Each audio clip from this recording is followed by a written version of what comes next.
السلام علیکم ناظرین، میں سیدہ ظاہرہ عابدی آپ کی میزبان آج آپ کی خدمت میں پوسٹ لائی ہوں شداد کی جنت کی۔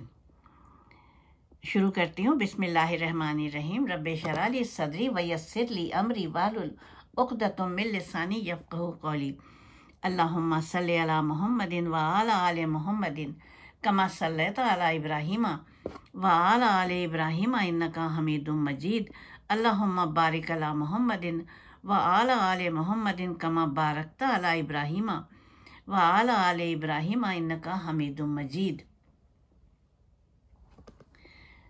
تو یہ اس کی کہانی شداد کی جنت کی کچھ یوں ہے کہ ایک بادشاہ ہوا کرتا تھا جس کا نام تھا عاد۔ بہت دولت مند تھا اور اس کے دو ہی بیٹے تھے، شداد اور شدید۔ اس کو جب احساس ہوا کہ وہ دنیا سے جانے پر ہے تو اس نے اپنی کل سلطنت اور دولت جو تھی وہ دونوں بیٹوں میں تقسیم کر دی۔ جیسا کہ طریقہ ہوتا ہے ترکہ تقسیم کر دیا، لیکن ہوا یوں کہ شدید جو تھا وہ فوراً مر گیا چند دن کے اندر ترکہ ملنے کے۔ اب یہ ترکہ جو تھا شدید کا یہ بھی اس کے پاس آ گیا، شداد کے پاس۔ اب چونکہ بہت دولت مند ہو گیا تو اس نے خدائی کا دعویٰ کر دیا۔ تو جو اللہ کے نبی تھے انہوں نے سمجھایا اسے، اور یہ بھی سمجھایا کہ اگر تم ایمان لے آؤ گے تو تمہیں جنت ملے گی۔ تو شداد نے پوچھا جنت کیسی ہوتی ہے؟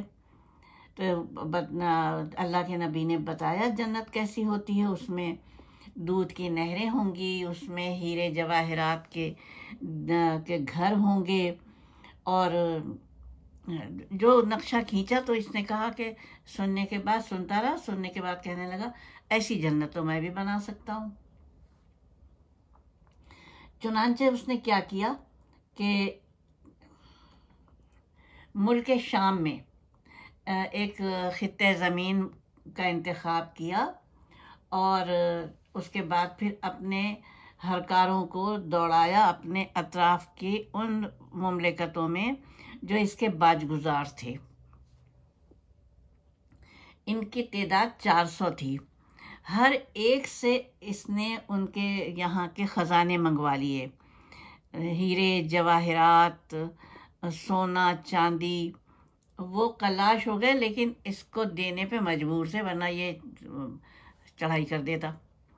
بہرحال اب اس نے اپنے منتخب کردہ مقام پر ماہر معماروں کے ذریعے ایک مضبوط اور مستحکم فصیل تعمیر کروائی، اور وہ فصیل بھی سونے چاندی اور ہیرے جواہرات کی تھی۔ اس فصیل کے اندر سونے اور چاندی کے محل تعمیر کروائے، اور ان کی دیواروں کو قیمتی جواہر سے سجایا۔ شہر کے وسط میں ایک نہر بنوائی جس کے پانی میں سنگریزوں کے بجائے ہیرے جواہرات ڈلوا دیے۔ سونے کے ایسے درخت لگوائے جن کے خوشوں میں مشک و عنبر بھرا گیا، اور جب ہوا چلتی تھی تو وہ مشک و عنبر کی خوشبو پورے شہر میں پھیل جاتی تھی۔ بتایا جاتا ہے کہ شداد نے محل کے چاروں طرف سونے کی اینٹوں سے 12,000 کمرے تعمیر کروائے۔ ہر کمرے کو یاقوت، ہیرے، جواہرات، موتیوں سے مزین کیا گیا، اور اطراف و جوانب سے خوبصورت اور جوان عورتوں کو وہاں لا کے بسایا گیا۔ اب یہ جنت تعمیر ہو کے مکمل ہو گئی، اور شداد کو اس کی مکمل ہونے کی اطلاع دی گئی۔ چنانچہ اس نے اپنے جانے سے پہلے وہاں پر کچھ لوگوں کو بسایا تاکہ جب میں جاؤں تو وہ لوگ میرے استقبال کے لیے باہر آئیں خوشی خوشی۔ اب وہ بھی ہو گیا، لوگ بھی بسا دیے گئے۔ اب یہ چلا اور اپنا لشکر لے کے بہت بڑا، اور چلتا گیا کہ یہاں تک کہ جنت کا دروازہ آ گیا، اور راستے میں یہ اپنے مصاحبین کے ساتھ مخول کر رہا تھا، کہہ رہا تھا دیکھو ایسی جنت کے لیے مجھ سے کہہ رہے تھے کہ کہا جا رہا تھا کہ میں اس خدا کو مان لوں جس کو میں نے دیکھا نہیں، اور دیکھو میں نے خود اپنی جنت بنا لی۔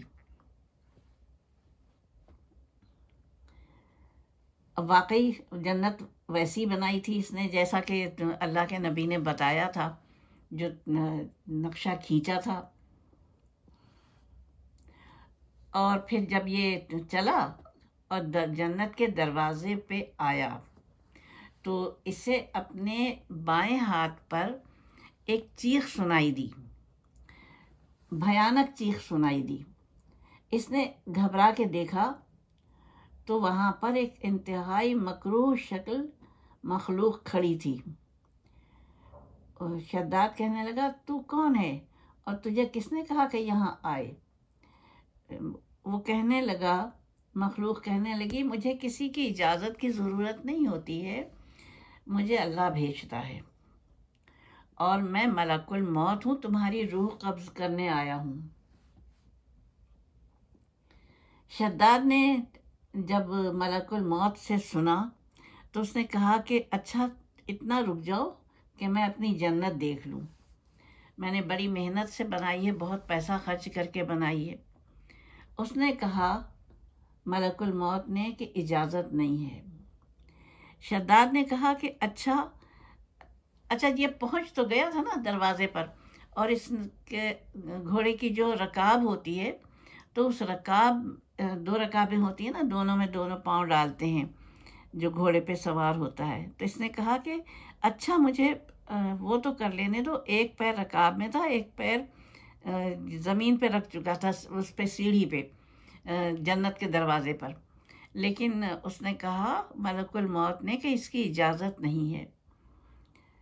کہنے لگا، جب اس نے کہا نا کہ مجھے جنت دیکھ لینے دو، تو کہا نہیں اس کی اجازت نہیں ہے۔ تو اس نے کہا شداد نے، اچھا مجھے اپنا پیر تو نکال لینے دو رکاب سے۔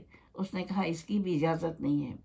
چنانچہ اسی طریقے سے کھڑے کھڑے گھوڑے کے اوپر ایک پیر اندر ایک پیر باہر، اور اس کی روح قبض کی پروردگار عالم نے۔ اب دیکھیے یہ سبق ہے اس